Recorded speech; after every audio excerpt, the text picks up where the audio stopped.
2025 সালের শেষের দিকে নির্বাচন অনুষ্ঠান হয়তো সম্ভব হবে। এখন থেকে সবাই মিলে এমন একটা ঐতিহ্য সৃষ্টি করি যেন স্থানীয় নির্বাচন সহ সকল নির্বাচনে সকল কেন্দ্রে প্রথমবারের ভোটাররা 100% কাছাকাছি সংখ্যায় ভোটদান নিশ্চিত করবে। এটা নিশ্চিত করতে পারলে ভবিষ্যতে কোনো সরকার মানুষের ভোটাধিকার কেড়ে নেবার সাহস করতে পারবে না।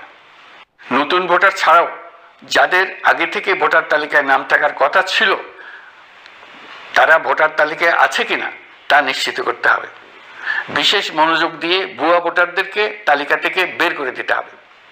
এবার আমরা প্রবাসী বাংলাদেশিদেরকে ভোট দেওয়া নিশ্চিত করতে চাই। অতীতে আমরা এই ব্যাপারে অনেকবার আশ্বাসের কথা শুনেছি। এই সরকারের আমলে এটা যেন প্রথমবারের মতো বাস্তবায়িত হয়, এটা আমরা নিশ্চিত করতে চাই। এর জন্য একটা নির্ভরযোগ্য ব্যবস্থা করতে হবে। সবকিছুই সমসাপেক্ষ ব্যাপার।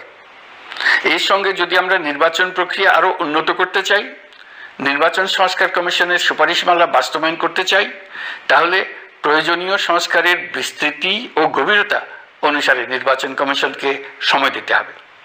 আমি সকল প্রধান সংস্কারগুলো সম্পন্ন করে নির্বাচন আয়োজন করার ব্যাপারে বরাবর আপনাদের কাছে আবেদন জানিয়ে এসেছি। স্বাস্থ্যকর অল টাইম ফ্যামিলি কেক, সব সময় অল টাইম হেলদি লাইফ।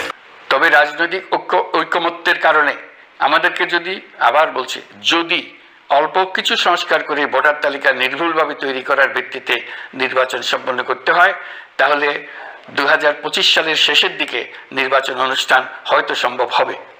আর যদি এর সঙ্গে নির্বাচন প্রক্রিয়া এবং নির্বাচন সংস্কার কমিশনের সুপারিশের পরিপ্রেক্ষিতে এবং জাতীয় ঐকমত্যের ভিত্তিতে প্রত্যাশিত মাত্রার সংস্কার যোগ করি, তাহলে অন্তত আরো 6 মাস অতিরিক্ত সময় লাগতে পারে। মোটা দাগে বলা যায় 2025 সালের শেষ দিক থেকে 2026 সালের প্রথমার্ধের মধ্যে নির্বাচনের সময় নির্ধারণ করা যায়।